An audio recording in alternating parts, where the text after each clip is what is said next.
Une contre-offensive décisive s'organise en Syrie. Les frappes aériennes russes infligent des pertes massives aux forces rebelles, tandis que l'armée syrienne avance méthodiquement vers les positions stratégiques.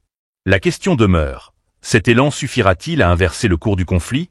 Si vous voulez comprendre les enjeux derrière ces événements et suivre l'évolution en direct, abonnez-vous et partagez cette vidéo dès maintenant. Après des semaines d'intenses affrontements, la situation en Syrie a pris un tournant majeur. Hier, l'armée syrienne a consolidé une ligne de résistance dans le nord de la province de Tama, avec pour objectif immédiat de reconquérir les zones stratégiques tombées aux mains des rebelles wahhabites. Aidées par une aviation russe particulièrement active, les forces pro-gouvernementales ont infligé de lourdes pertes à l'ennemi. Ce matin, elles ont atteint les abords de Murek, un point clé sur l'autoroute M5, et pourraient bien s'en emparer dans les prochaines heures. Dans cette région, les habitants, fidèles au gouvernement syrien, apportent un soutien crucial à l'avancée militaire. Cette synergie permet à l'armée de frapper les points faibles des rebelles, notamment dans les secteurs où leurs lignes d'approvisionnement sont fragilisées par des frappes aériennes ciblées. À Alep, la situation reste complexe.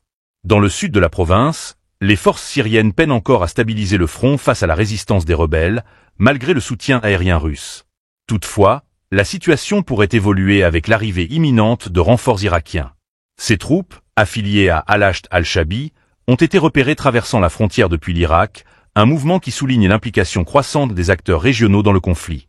Pendant ce temps, les combats s'intensifient dans les zones désertiques à la jonction des provinces de Homs, Hama et Deir ez-Zor.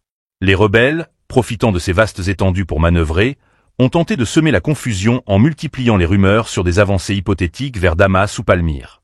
Pourtant, ces allégations manquent de preuves concrètes, tandis que les forces syriennes continuent de reprendre du terrain stratégique. En toile de fond, l'aviation russe joue un rôle déterminant. Ces frappes répétées paralysent les mouvements ennemis dans les zones ouvertes, offrant un répit aux troupes au sol et favorisant une reprise progressive de l'initiative par le camp pro-gouvernemental. Le conflit syrien, déjà marqué par une décennie de destruction et de bouleversements, entre dans une nouvelle phase dont les implications pourraient redéfinir les équilibres régionaux. La stabilisation du front reste cruciale pour le gouvernement syrien, alors que les efforts diplomatiques peinent à trouver une issue durable à cette crise complexe.